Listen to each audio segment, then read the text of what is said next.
So Deepak and I are going to talk about the book, as Joel said, and I'm going to start us off today. Just talking first a bit about more context on why we wrote the book. We had been teaching a class at CUNY on power and strategy for a fellowship for organizers from around the country. And it was out of a realization that a lot of people who had been organizing and working in pretty important jobs for many years never really had any training on how to think about long-term strategy. And there wasn't a space to do that. And there was very little space to even talk across traditions or sectors. So labor organizers barely talk to organizers in other unions, let alone organizers in environmental justice or racial justice or so forth. So the class became a space to really dig into the concepts of power and strategy and how to think across sector and lineage for dramatic long-term change. And I think, Deepak and I had both come out of different directions. He had been at community change, as Joel said. I had been in the academy and in the labor movement. And we were feeling frustration about, why aren't we winning more? What should we be doing differently? And so how do we lift up the best lessons from the lineages of change, but then think creatively about going beyond that? And also, how do we think about common language to talk across sectors so we can even understand what each other's doing? So to start the class, we thought, we really need to talk about power. A lot of people in progressive circles are afraid of power or skeptical or don't want to engage it. But our sense is, ignoring power doesn't mean it goes away. It just means we suffer from it. And so what we call the overdogs, the people that maintain the status quo, the people that have the power and are trying to grow it, they'll be happy if we step out of the power conversation. They'll just take more of it. So we need to be serious about thinking about our power and find a way to grow it. So an organizer I know here in New York, Fahad Ahmad with Drum, has a really helpful way of thinking about this, which is saying, over the last several decades, the left has really lost a ton of power. And through our organizations, whether it's the labor movement, community organizations, we've lost membership, we've lost narrative power, we've lost a lot to the right. And what we've done is replace that power with a kind of moralism. And he says, on the one hand, it's the pragmatism that says we just need to focus on what we can win and be realistic about that. And on the other side is the purity, or what some call maximalism, and really focusing on the demands that we deserve. What do we deserve? And by kind of separating in these two tendencies, we tend to critique one another. We see one another as almost as the enemy. And the more that the pragmatists become pragmatic, that really turns off the people with big vision. And the more the big vision people really focus on this radical vision, it turns off the pragmatists, because both see each other as unrealistic and not helping the cause. And so rather than this downward spiral that feeds off of itself, we want to focus on the ways in which we can be the practical radicals, which is maintaining that bold vision of long-term change, but being realistic about the power we have. And in fact, by building power, we're still always going to have those hard decisions that come with political work. Political work is always about compromise and negotiation. But if we have more power, then we're choosing between much better options. The compromises are choosing between choices that we might look closer to what we want, rather than choosing between terrible options. And so we find that the left or progressive spaces, or what we call underdogs, tend to overestimate the power we actually have because we don't investigate it. And we also tend to take the power of the overdogs as a given. And we forget that they too have to organize and build it. They start with an advantage. They are, the system is biased in their favor, as Eric Olin Wright, my former advisor, would say. But we have spaces to work within, and there are weaknesses we need to find and exploit. So in the class, we came up with a framework for talking about power that seemed useful for thinking about our power for liberation, as well as the power that the overdogs hold. And given that I was a student of Eric's, we started with Eric's contributions around structural power and associational power. And those are a fantastic way to start. And people in the field of power resources, the power resources approach, have really built on that to think about the ways in which our forms of power intersect. We found, however, that the organizers we were working with didn't find the terms themselves as helpful because they didn't resonate with people they were organizing. So in the book, we talk about them as, rather than associational power, we talk about solidarity power, the power that comes from working together, whether it's in a workplace, in a community, in a housing complex, or as voters. And we talked about structural power as disruptive power, the power to stop the status quo from functioning, whether it's a strike that shuts down production or bus riders crippling Montgomery, Alabama, different ways to shut down the system and keep it from functioning.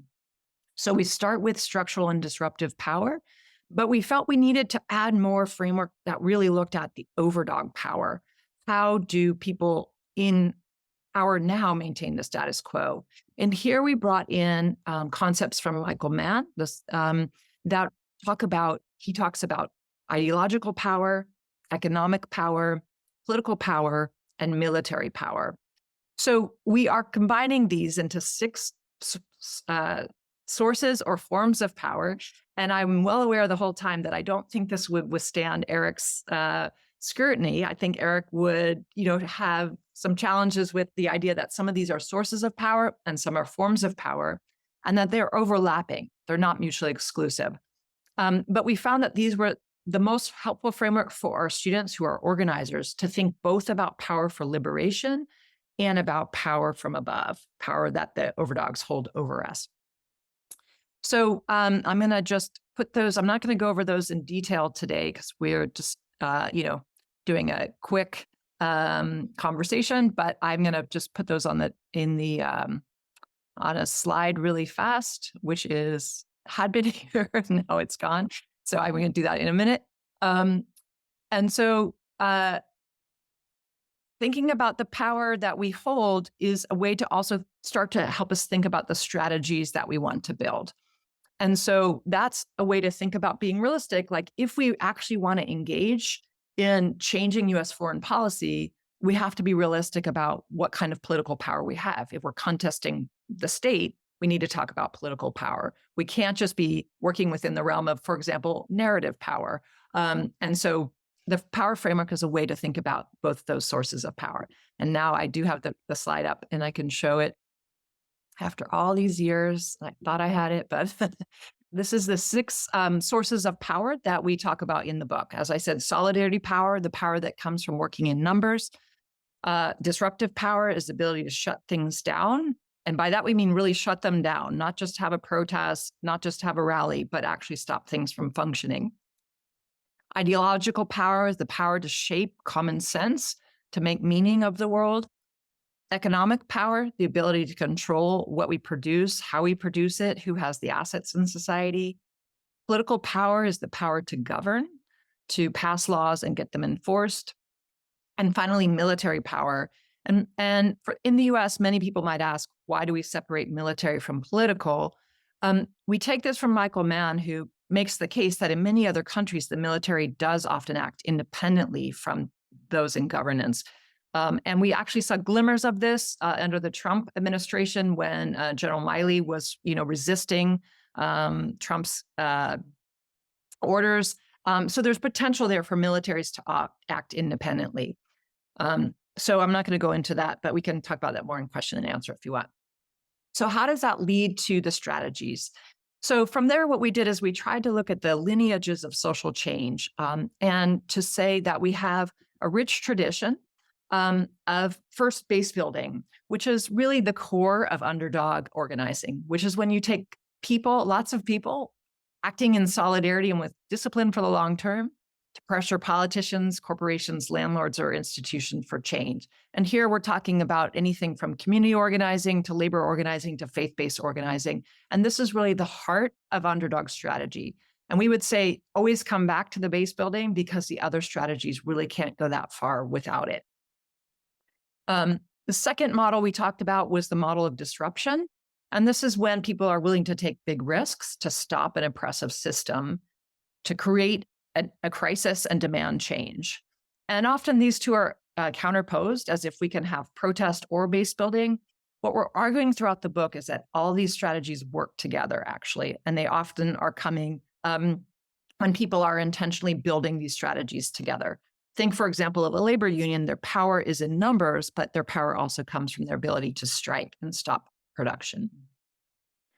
Narrative shift is the idea of using storytelling, but by really organizing, listening to people, making sense of their histories, making sense of the future, and using creative direct action and communication strategies that are grounded in organizing to change the common sense.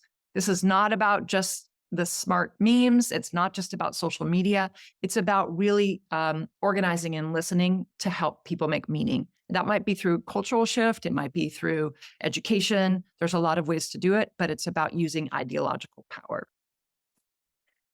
Then we talked about electoral change. And really in the book, we try and highlight the models that are really rethinking rather than just transactional politics. That's about get out the vote and elect a candidate. But how do we actually deeply integrate people into the electoral process for ongoing change?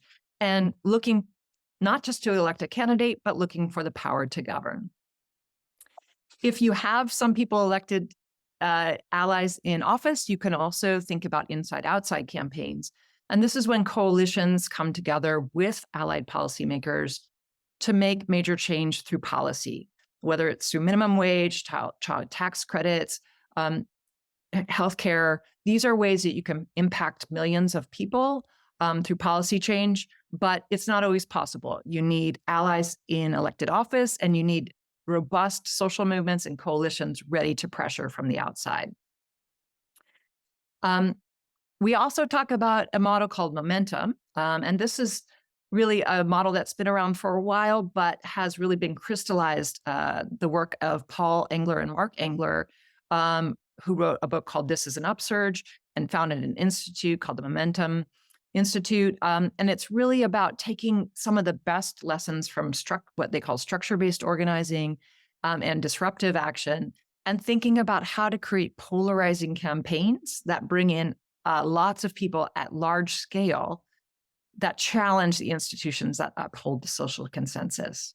And so it's about changing the common sense and making big policy victories possible. You could think about things like marriage equality. You could think about things like toppling dictatorships in other countries, but it's about doing some of the best of base building and structure-based organizing, narrative change, but then moving it to large scale. And finally, we added in the book the idea of the strategy of collective care. And this is one that we hadn't initially had, but a student suggested it, and other students really promoted it, particularly students from other countries, people looking at indigenous traditions or Latin American countries, where mutual support and aid are really fundamental to our abilities to engage in social change. It's not just about meeting people's needs. It's also about transforming their identities as social actors, making it possible for them to take greater risks and engage in social movement organizing, and really changes their identity about what's possible.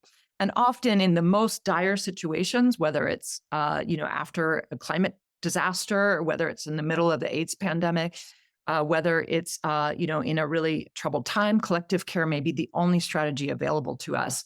First, we have to fight for our survival, and that enables us to take the risks for other kinds of social change.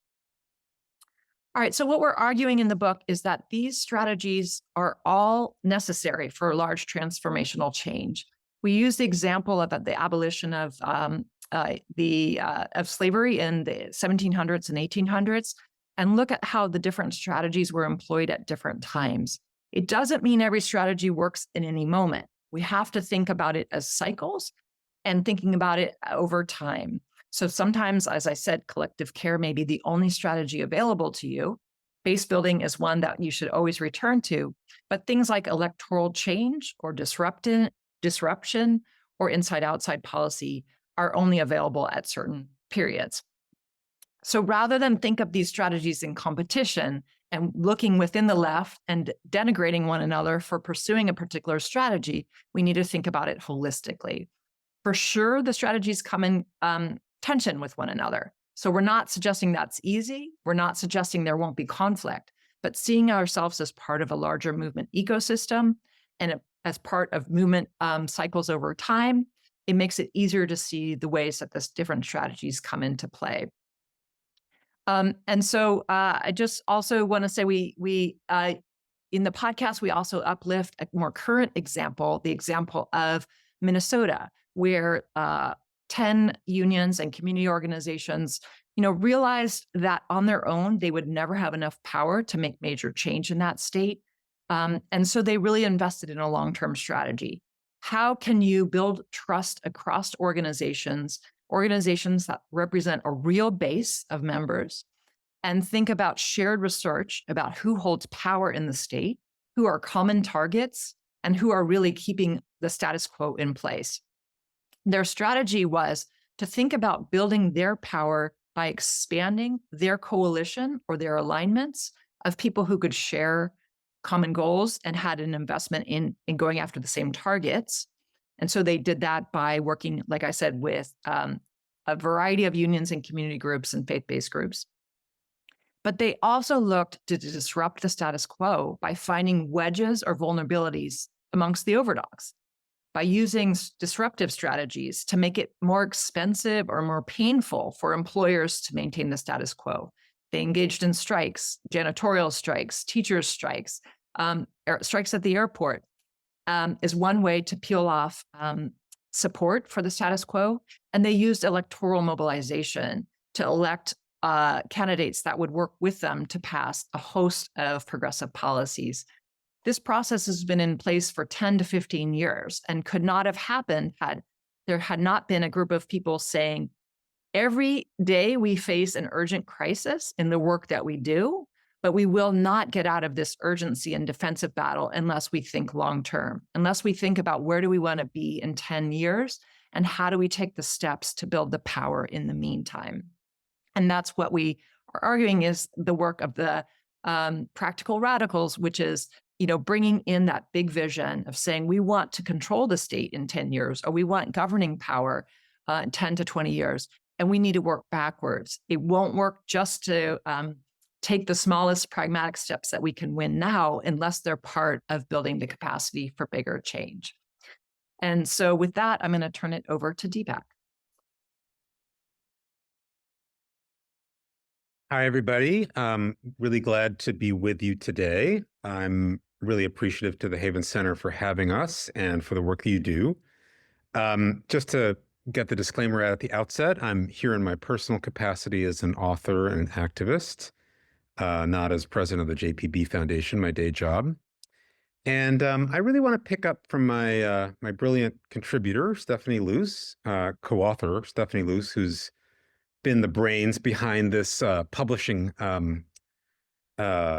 Death Star that we've created here with Practical Radicals. So want to appreciate the journey I've been on with her over the last few years. I want to talk about two things today. The first is some of the implications of the framework that Stephanie spoke to for the strategy and orientation of movements in the United States now against the backdrop of rising authoritarianism. Second, I want to talk about what is the right relationship of the progressive ideas sector, which maybe many of you would consider yourselves to be part of, think tanks, university-based centers, academics, policy organizations. What's the relationship of that world to social change and social change movements? What should it be in this period? So first, on strategy for U.S. social movements, we talk in the conclusion about how we both cut our teeth as activists in what turned out to be a pretty distinctive period of U.S. history. We came of age in the post-1965 world after the enactment of the Voting Rights Act, which is really the first point in U.S. history when you can say, with the possible exception of a few years in Reconstruction, that the United States was a formal democracy, far from perfectly so, really, but that was the first time ever where you could characterize the US that way. And then we experienced shortly thereafter the neoliberal revolution. So that's been the context for our own pathway and activism. And a few things to say about that. In the post-Voting Rights Act era, some default strategies took hold in social change movements and among activists because they seemed to work under the set of rules we were playing by, at least some of the time. Litigation, on occasion, delivered some major gains. The Supreme Court was friendly in some cases to some plaintiffs in ways that delivered substantial relief to significant numbers of people.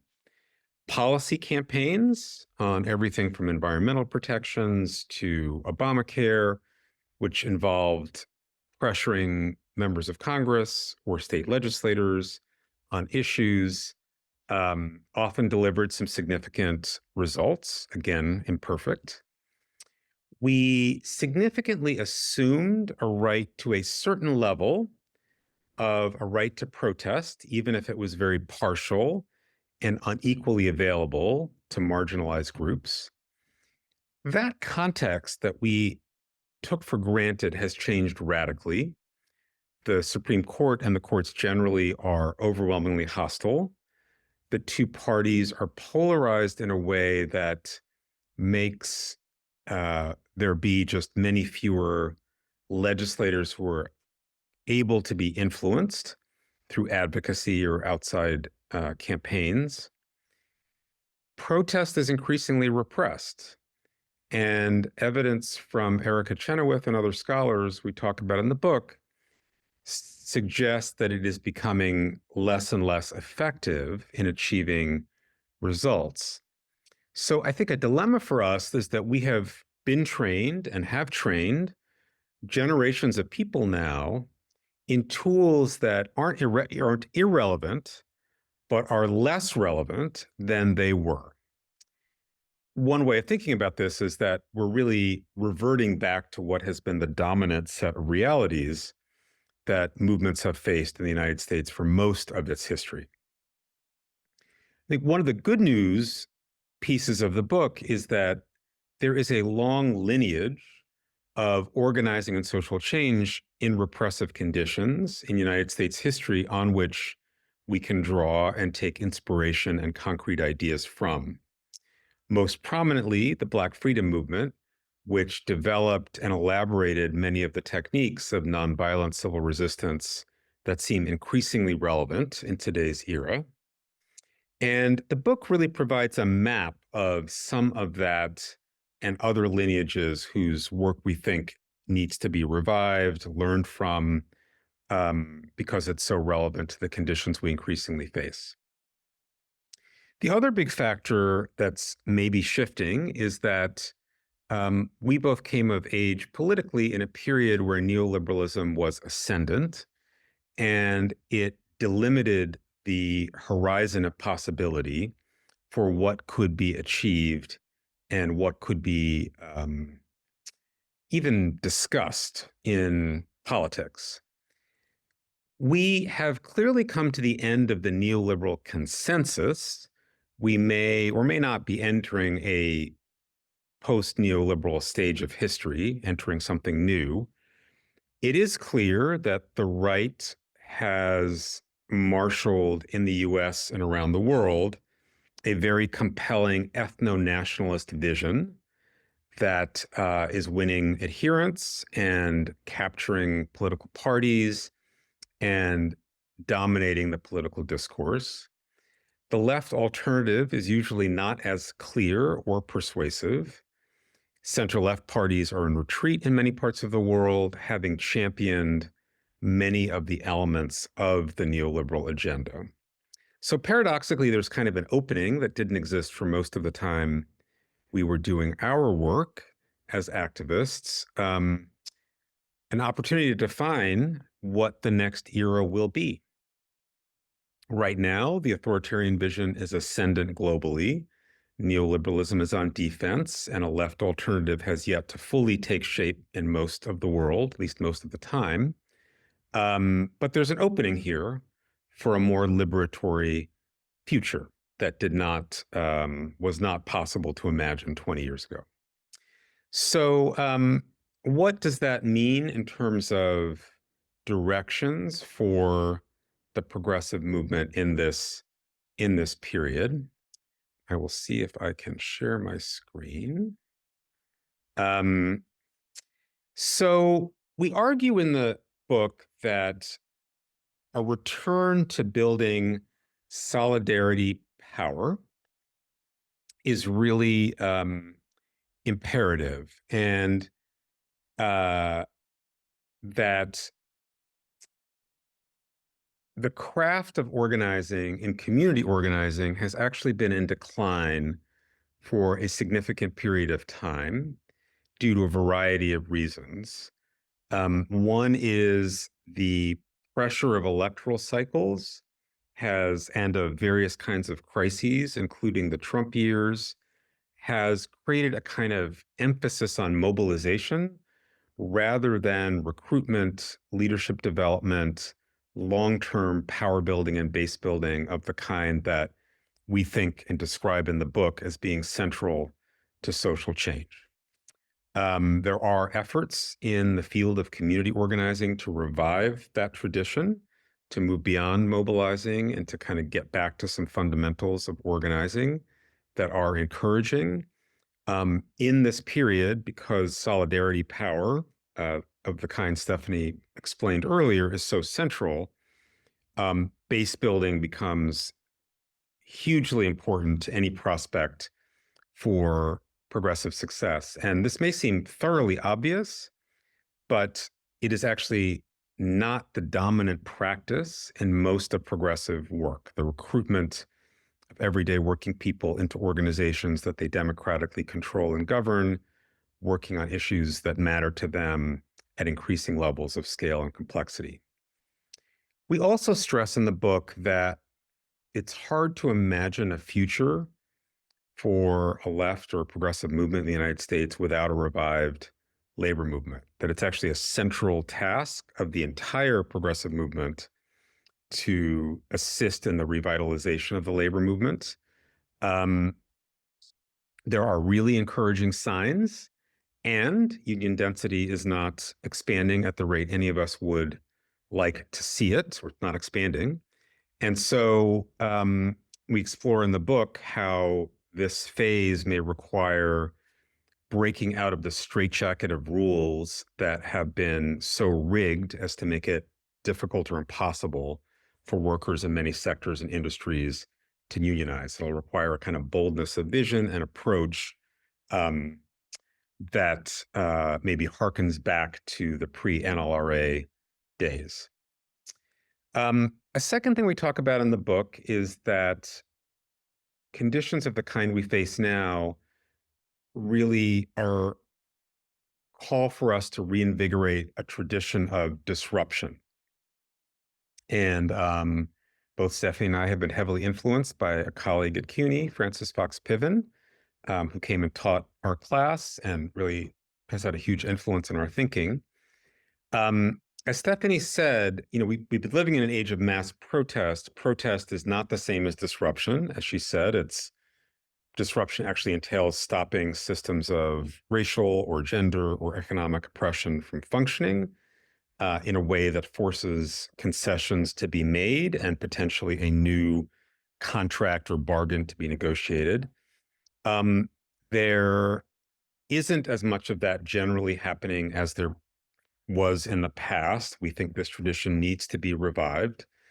One thing we wanted to highlight is a call by the UAW for a national strike in 2028, on May 1st, 2028. We think that's a very significant development that potentially provides a focal point for galvanizing energy over time, not just in the labor movement, but in allied community, tenant, and other sectors as well.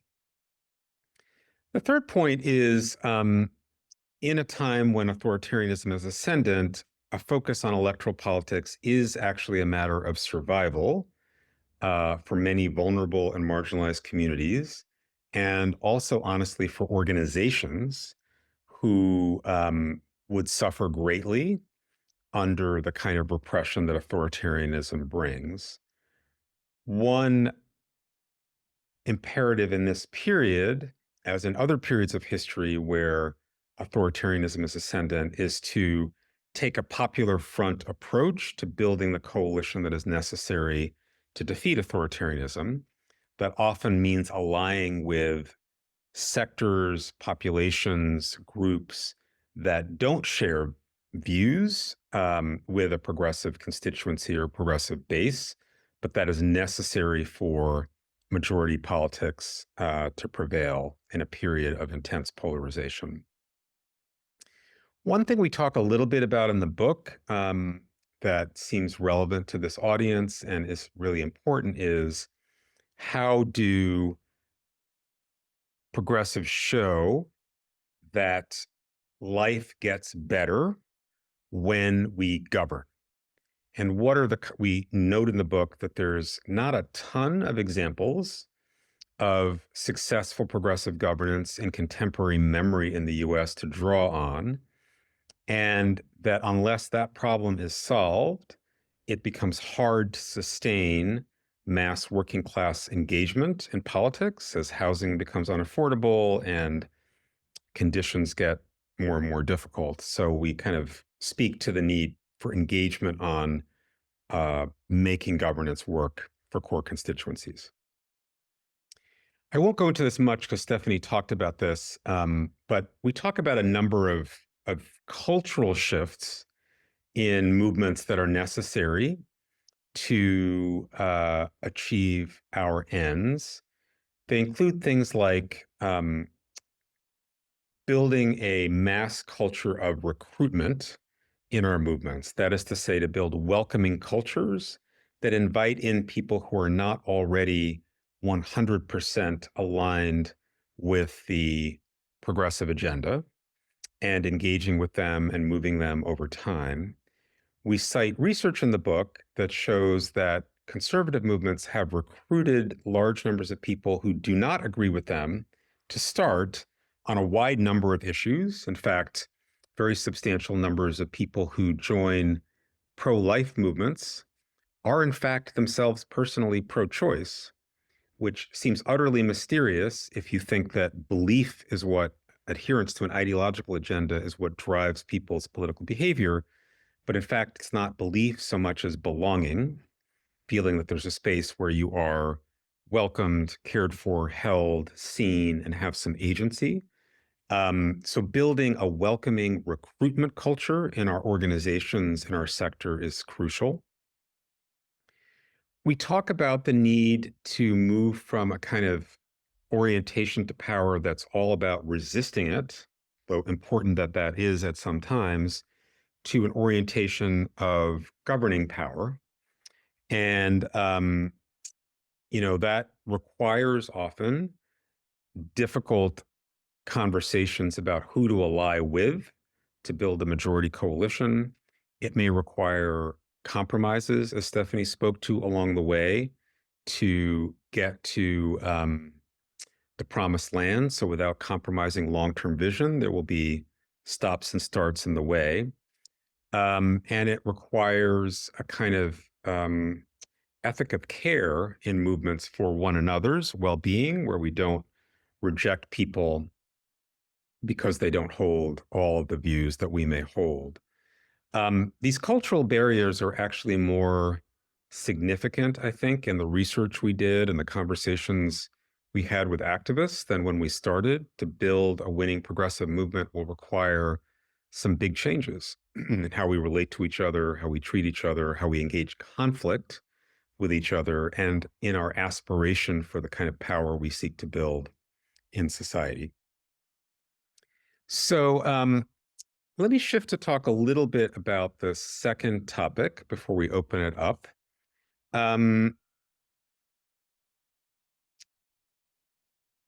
What is the right relationship of the ideas sector, think tanks, university-based centers, policy organizations, academics, to social movement and social change?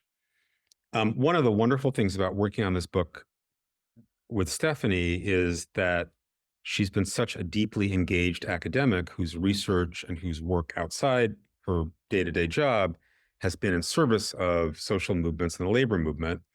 And I've been an activist for 30 years, but I've always had a keen appreciation for the world of ideas and believed that we needed a sound analysis in order to be able to make good strategic decisions. So it was kind of a good meeting um, of the two orientations. And I was lucky enough to teach at CUNY School of Labor and Urban Studies, which is deeply connected to labor and social movements and where the faculty is oriented in that direction. And the Haven Center has obviously sought to ground its work in this way too. And there are other important examples around the country. So this is not a sweeping generalization. There are many exceptions to it.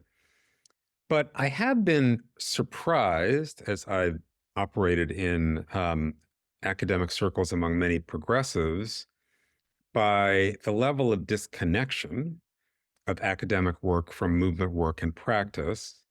And I have come to see this as a big obstacle to the ability of movements to achieve their goals for us to win. And within that, there are a few roles that I wanted to highlight that I think are particularly critical. Go back to sharing. So developing progressive vision. We have, I think, an abundance of progressive policies and progressive policy proposals, an abundance of people who wake up every day and think about childcare or housing or healthcare or policing and what to do about them. But we are not really contesting at the level of broad social vision. What is our notion of the good life that we aspire to for each other and our communities? How should the economy and society and our democracy actually be organized in interests of majorities of people, of the vast majority of people? And this vision problem, I think, is an increasingly urgent one in an era of rising authoritarianism. The vision won't come, I think, mainly or solely from the idea sector, but it will come from an exchange between the idea sector and social movements. We talk in the book about Robin Kelley's important work in Freedom Dreams, where he speaks to the radical imagination of social movements and their role in generating liberatory visions. But that needs to be harnessed and in deep relationship with this idea sector in order to get us where we need to go on the timeline we need to go. We talk in the book about the need for a movement-wide upgrade in power analysis, strategy development, and evaluation.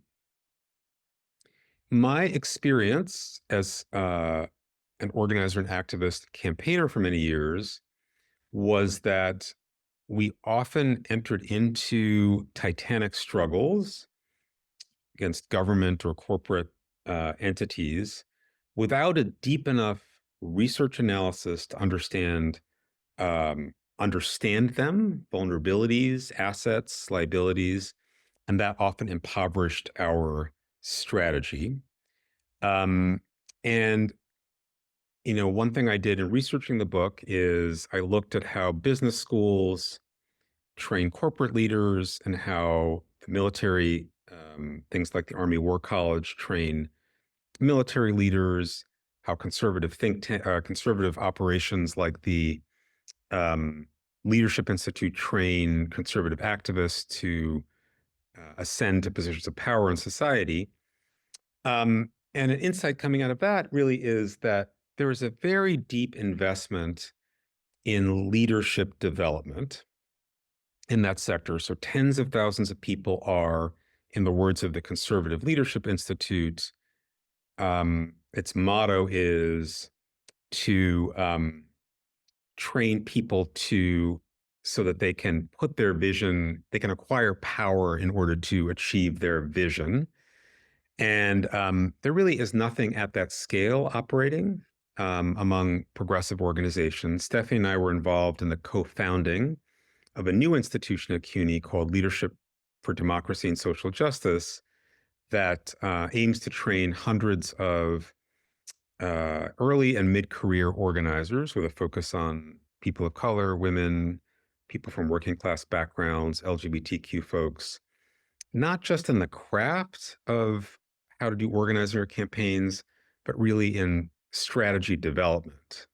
We need to reinvigorate the training of large numbers of people, including rank and file members of organizations in strategy development.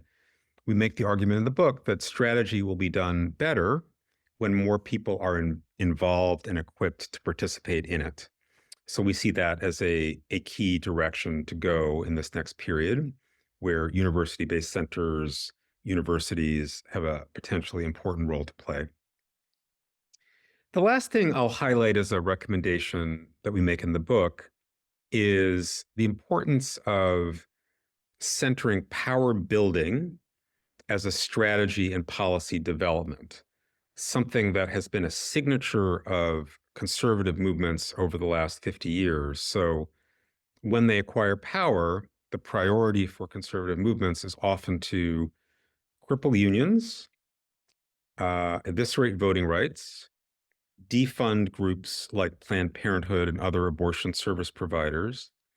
And it's motivated by a very clear understanding of the power bases that support progressive movements. I think you can understand the attack on universities in many, many parts of the country that's happening as part of that same concerted move from state governments around the country. So there isn't an equivalent way of looking at policy that is as widespread among progressives. And we talk in the book about a number of methodologies, including policy feedback loops as a tool, so that we're centering with the power we have, the full knowledge that we don't have enough power to win what we want, so that the imperative in policy development then becomes, how do we think about strengthening the hands of oppressed people through the policy win and its implementation, and really bring that consciousness not as a secondary or tertiary consideration in how we design and implement policy, but really bake it in at the front end so that we're using our limited resources in the best way possible to achieve the most for oppressed populations. So with that, I will stop, and with great appreciation and thanks, I will turn it back to the moderator for Q&A for Stephanie and myself. I'm actually Scottish and at the moment in the Mediterranean, so it's a bit bizarre, this conversation. But I've been involved with community campaigning for many, many years. And one thing that's very frustrating is how to somehow make visible some of the wins that we've had, because in our experience over many years, a lot of really good wins. I mean, a huge, rebuilding of a casualty A&E unit in a hospital, another one about saving a kind of whole building for education. So they're not recorded, and in fact, they're kind of wiped out, these gains we have made. And so I'm really interested in how we could make more visible some of the real successes we've had. Part of what I'd say is there's visibility to a broad public, and then there's visibility to our own members and community folks, and both are important. But I maybe want to speak to the latter here, that I think part of what we argue for in the book in terms of increased attention to training and development of people has to do with transmitting the stories of what has been accomplished and how it was accomplished. And one of the things that I think surprised both of us in teaching the class is the extent to which people who often occupied senior positions and organizations, had been organizers or campaigners for many years, didn't have access to the library of wisdom that people in their own fields of practice, and even in their own organizations or cities, had to offer. And so part of the offering of the book actually is to reflect back to people to make access available to this incredibly rich lineage of social change that in a way is our only inheritance, because mainly we don't have, other kinds of inheritances, financial, it's institutional, et cetera. But that wisdom and that transmission is incredibly important. So one aspect of the communication that I think is really important that you're speaking to me has to do with how we share and tell stories of victories that were won, and importantly, how they were won and what were the ingredients so that the people coming into the next set of battles start with that as a baseline they can learn from, draw from, model from. So I was trying to pull up this image, and I can't seem to find it on my phone, but I feel like there's a lot of acceptance and growth of ideas, and especially in the United States. And there has been for a while, like thinking about LGBT rights, the Black Lives Matter movement. And at the same time, I think that I've also witnessed and seen even people in my own family, there's like this backlash. And I find it to be unnerving that it's very strategic in the way that things have been pushed back. And that, I mean, there's several ways that they're doing it. Book bans, sex education, like just a whole plethora of things. That's why I wanted that image. But basically, I'm wondering where that fits in, if that's happened before, because I think this is strategic, like these different areas where things were going in a direction where people were being accepted, people were obtaining rights that they didn't have. And honestly, I think the majority of people agree with, like, for example, LGBT rights and the right to marriage and all those things that come with marriage legally.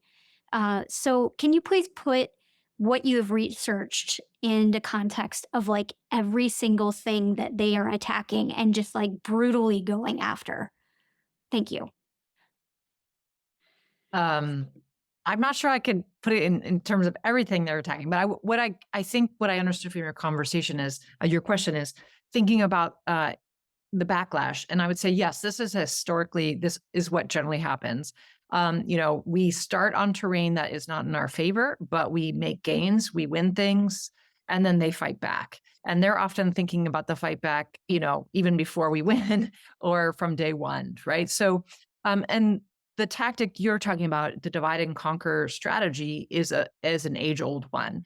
And some people would say that's the only way that capitalism can survive, actually, is by dividing and conquering within the working class to make us, through laws, through force, through coercion, through carrots and sticks, all of these tactics that they've used historically to make working people think that each other is the enemy rather than looking at those in power or looking upwards at those who have power. So I think you're right. It's strategic. But I also think, they, what we call overdogs, are willing to experiment and try things. A lot of their efforts actually fail. And a lot of times people can see through their divide and conquer tactics, and we are able to out-organize. But it means we have to stay on our toes. And that's why we can't just stay focused on the small fight. We have to see the collective larger fight, because we should be anticipating with any of these wins, we should be anticipating how are they going to try and come back with a divide and conquer strategy against us. Right now, immigration is front and center on that.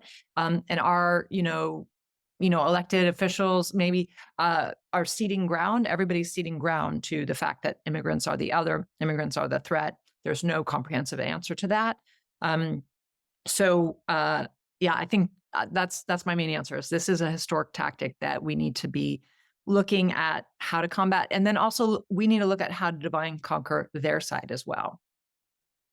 Hello, everybody. Great to see you. Thanks for your important book and contributions. I love the slides. The little graphics were great. So thank you for the interesting hour together. I have a question about if you could just talk a little bit more about base building, and particularly base building in places where you're in community organizing where the kind of clearly bound structure of the possible universe of people you could be organizing is somewhat ambiguous. And especially when the base that you want to build is absolutely pressed. They're working a million jobs and they're,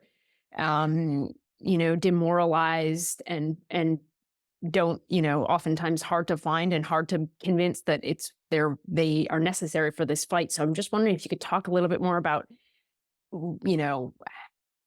how we can win this base building, especially, Deepak, I really appreciated your response to that last question of just, there's so much just transmission that there's so much there's a long delay to these fights, and the ability for any of us to really understand how we've fallen into place based on the work before us is really hard. So base building is so crucial to that for keeping that history alive. Can you talk a little bit more about that? That's my question. Yeah, sure. I think it's a really important one. I'd add that there are other challenges in our time too, like in addition to overwork and the level of stress people are under. Social media, I think, has had a really challenging relationship to organizing, and then I think the pandemic also did a number on all of us and our ability to be with each other physically in spaces has also been a dilemma. We talk in the book we profile a case of a group here in New York that organizes working class immigrants called Make the Road New York. And the entry point into that organization is often people facing a very real crisis, an immigration crisis, a housing crisis, a job abuse, a worker rights crisis. And they meet with somebody who does what they call an agitational intake. That is to say, to the best that they can, they help the person find the resources inside the organization or outside to address the crisis. But then the conversation also goes to, what is the underlying cause of what's happening here? And would you like to meet with some neighbors on Wednesday night at the community center who are also dealing with wage theft or unfair evictions or whatever the issue is? And it's a very powerful model because it brings together addressing people's direct, immediate needs with their need for community. So the extent to which people really want to be human together, and they will sing and eat food together at the meeting. So there's like a community piece to it. And then there's an action and power piece to it, which is developing and nurturing the righteous anger and pointing it at the right appropriate targets who can address that problem, whether that's government or corporations or a landlord. And one thing we talk about in the book is there's a tradition, we initially taught 6 models of social change, with base building being the fundamental one. We added a 7th called collective care, which we think in many instances is where people are in significant crisis, especially, or in times of crisis, like ongoing climate crises and other crises of the kind we face, where people supporting one another through mutual aid or other strategies can actually be a really powerful building block through which solidarity and solidarity power gets nurtured.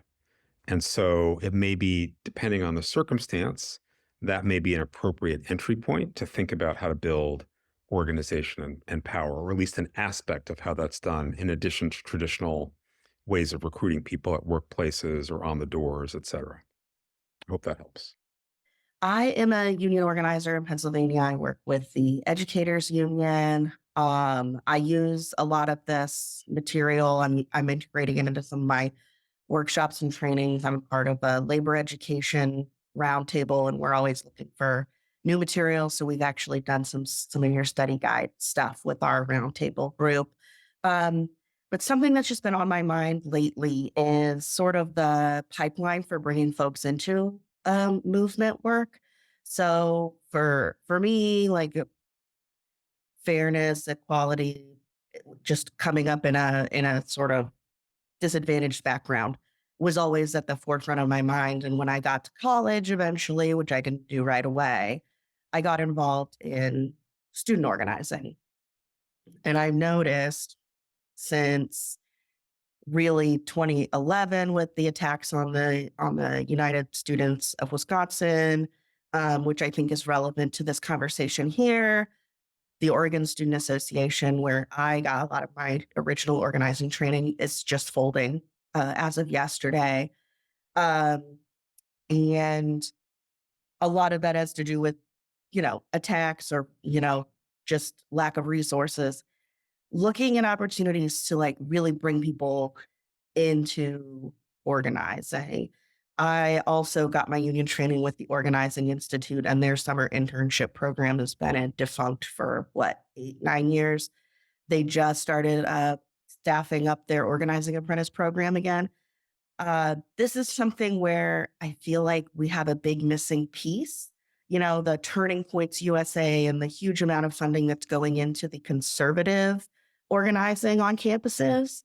In addition to the academic attacks that were kind of discussed earlier, even though that was more in the context, I think, of K-12, but it's also affecting college campuses, international students being deported for or kicked out of school and losing their papers for, their activism. I'm sort of looking at how do we keep building, our potential for organizers, and then is there a that's obviously coming from me as a paid organizing staff. So is that really just my own bias as staff coming in? Or is it really possible to do these high level movement sort of tactics without staff when we're talking about how, you mentioned Piven earlier. She's big influence on me. I studied her in college as well, not in New York, but in Oregon. And, talking about how it's so hard to get folks who are the most oppressed to lead the organizing. And that's a part of this, capitalist system that you referenced earlier.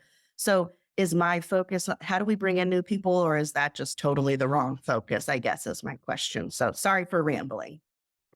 No, it's a great question. And I think you're spot on. Like these pipelines have been under attack and atrophied. The right wing went deliberately after a number of the national student organizing groups and their resources. And because they understood that really was a powerful pathway to organizing. So I think you're just right that we need to rebuild those pathways. And I think, we had a lot more of that in labor movement 10, 20 years back, as you're saying, that atrophied. Hopefully people are rebuilding. I mean, I think there is there are debates about the ratio of paid staff to like rank and file led change. Certainly I work in a lot of other countries where, people are not paid. These are not paid positions. They're doing it as part of their work. There's pros and cons, right? And I've been in unions that were heavy staff that didn't actually maybe feel more inviting than ones that were lower staff levels. Actually the TAA, when I was a member of the TAA in the 90s, we didn't have many staff, and we had a very extensive volunteer organizing base versus, models I've seen elsewhere. So I'm not convinced that the only place is lots more staff, but I do believe we need staff and people who have the space to be leaders, organizers, capacity builders. A lot of this stuff is a skill. It needs to be learned and passed on. And without that kind of institutionalization, we lose a lot of those lessons. So I'm kind of for a both approach. I don't feel like we want to just choose one or the other. I think we really need to build the online for on-ramps for more staff, but also invigorate our rank and file base. Thank you for that. Both and. We have a question from Ian, and Ian's question is directly to you, Stephanie. He really appreciated your response a few questions ago about taking the opportunity to divide and conquer the bosses or the overdogs, as you phrased them. But he really wants to know, what sort of tactics are you suggesting in a very practical way? Do you have some nuggets of wisdom to share in that regard for practitioners? Well, the question may be to me, but Deepak is great at talking about Project C, which we talk about in the book. And so maybe want to share that as an example of divide and conquer. Sure, I'm happy to. And we talk about the kind of repertoire of, we use the term overdogs to denote oppressors in various contexts, but the repertoire of overdog strategies. And divide and conquer is fundamental, we kind of ask the question, are there circumstances when underdogs have and can use that strategy? And so we document a few cases, and one of the ones that I think is the exemplar is the Birmingham campaign to defeat segregation, which, if you think about it, is a fairly astonishing accomplishment, given that Black community had no political power because it was denied the vote, given the level of violence and brutality that people faced when they took any action whatsoever. So obviously crucial to that was the solidarity of the Black community and the depth of organization. But also crucial to it was a power analysis of the white community and understanding that though it appeared to be a unified phalanx of opposition, that you had, in fact, some potential schisms. You had the government, you had the white supremacist hate militia, armed organizations, and you had the business community.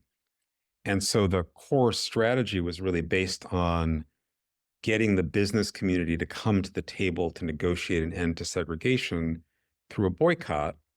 And the chief strategist of that campaign, Wyatt T. Walker, did this calculation about the rate of profit of downtown white businesses and what level of sustained boycott over what period of time by what percentage of the Black population would bring them to the negotiating table.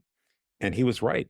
And that speaks also to the conversation we had earlier about power analysis and understanding our opponents in a context that they may appear to be a unified block, but there are fissures that can be created or exploited.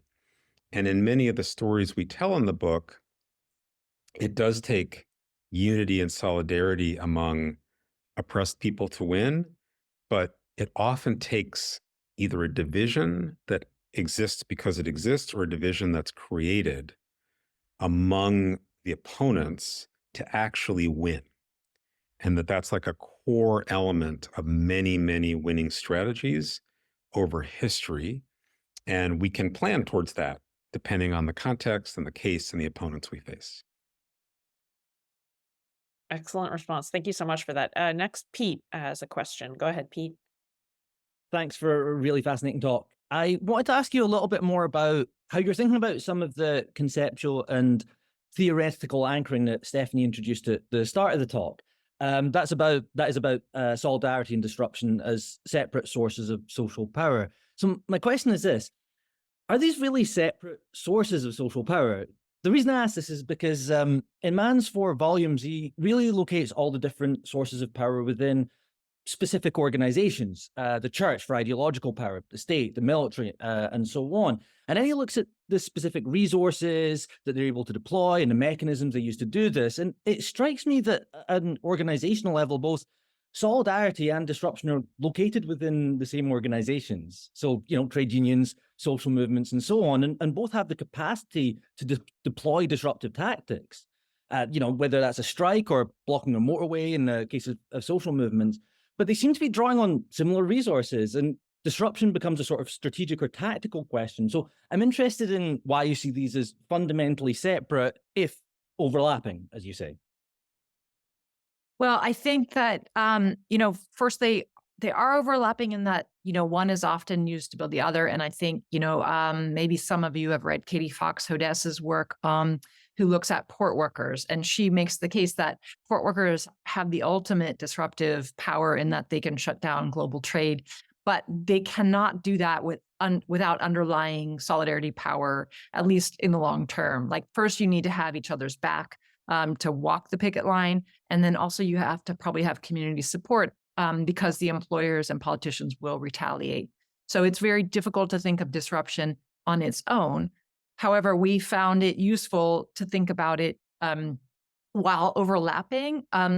It stimulates people's creativity and thinking about different ways to get employers to come to the table or to get other power structures to come to the table, because we need to increase the costs of complying with the status quo.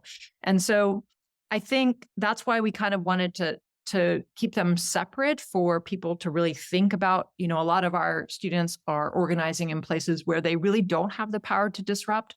Their workplaces are too big, or they're gig workers, or they're doing, racial justice work in communities that are marginalized and vulnerable. So then in that case, what would it take to get that disruptive power? It might mean allying with other groups or types of organizations that have those resources that you don't. The other reason we thought they're useful frameworks is also to think about the way that the overdogs use those forms of power too. We always underestimate the fact that they have to organize. They are not a natural coalition. Like the example from Project C, these are different forces within an overdog coalition that they're constantly organizing to amass their power and sustain their power.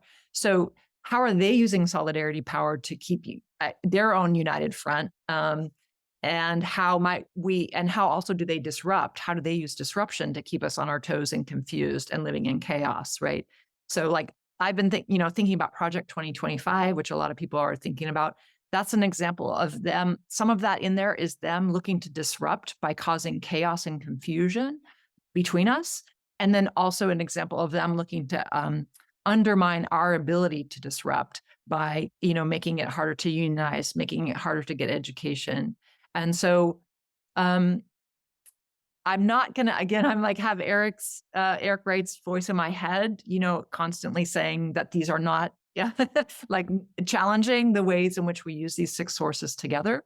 But we found in the organizing context that it is a way for people to trigger their creative thinking about what they're up against and also the resources they can mobilize. Hi, everyone. So thank you for this conversation. I just ordered a copy of your book, so I'm really excited to read it and recommend it to some friends of mine. I just joined Dr. Rogers' High Road Strategy Center this month, specifically with the ProGov 21 folks. I'm also a school board member in Sun Prairie, and I'm really excited to see the application of your work. I noticed this meeting was being recorded, and I wonder if we'll end up receiving a copy, just because I'm already thinking about some folks I would love to share it with, specifically the Wisconsin Public Education Network and the Greater Dane County School District Governance Consortium, hoping to figure out how we could apply this lens maybe to the funding model for public education in Wisconsin and the current wave of referenda that school boards are having to put on local ballots in order to keep schools functioning for kids. So if you have any thoughts on that, I'm all yours. Well, my main thought was just a suggestion of a couple of resources. There's a great set of co-authors, Jennifer Berkshire, and I am actually blanking on her co-author's name, but Jack. Anyways, they have a podcast called Have You Heard? And they have some great books on how people are organizing around the country to contest the challenges at the school board and talk about school funding and school vouchers.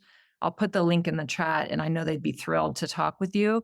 So they're going to have a lot of concrete ideas of what can be done at the school board level. There's also another group called Heal Together, and I'll put that link in the chat as well. I just think there's a lot of exciting work going on within the National Education Association and the AF, the teachers unions, aligned with something called Bargaining for the Common Good. That is really rethinking how teachers, parents, students, community can work together to defend public schools, expand funding, and really rethink the public school as the foundation of democracy. Wonderful. Thanks so much for that, Stephanie. I suppose in our final minutes, I'll ask a question that will be more meandering rather than tight and focused. But I'm curious, earlier this fall, we welcomed Vincent Bevins, a journalist who has recently written a book called If We Burn, about the failure of anti-systemic eruptions or explosions to generate lasting change over this past decade. And one of the takeaways I had from his lecture and his book is the power of social media and media more generally in shaping the narrative or in creating the ideological context by which people engage in movements and actually try and strive to make change. And so I'm curious how you both are grappling with the influence of social media, not as something that isolates us from one another, but that is used as a tool by both the overdogs and the underdogs in order to shape maybe movement aims, movement tactics and strategy, but also how that can actually be misused when we don't have a true, what I would describe as a true agent through which to channel those messages or narratives. So automatically, we technically have two parties in the United States, but do we truly have a party that speaks to and articulates the concerns and the desires of working people? I think that's a that's a question that's on the table. So absent larger institutions that can actually channel that and make truly effective calls and deliver analysis, how are you grappling with social media stepping into that void, traditional media doing the same, and what it's doing to our possibilities to make a better world? Yeah, unfortunately, that book came out after we finished ours. I think we both really, really found it very provocative and helpful. And it's very consistent with a lot of the other research we looked at on this topic, which suggests that social media has made it far easier to mobilize large numbers of people quickly. But unfortunately, at that point, how a crisis gets resolved depends on the underlying state balance of forces in society. So the most powerful groups who are already organized will come in to seize the moment, whether that's the military or the Muslim Brotherhood in Egypt at one point, or the various examples he gives. And so I think to us, it actually points back to the centrality of solidarity power, which is maybe a good place to end, that there is no shortcut to mass organization, because without leaders who have gone through a struggle with each other, building trust and have deep relationship, have a shared analysis of where to go, whether that's a union, a community group, whatever the form is. Without that, in those times of crisis, they will be used, and often you'll end up in a place that's worse than where you started, because really it just enables the powerful to take advantage of them. So it really points back to us to like the imperative of base building and building solidarity power to be able to steer and guide in those moments of rupture and crisis. Doesn't mean that social media can't be useful in amplifying aims, but it's not a substitute for that kind of grounded organization that is so central, we argue, to change.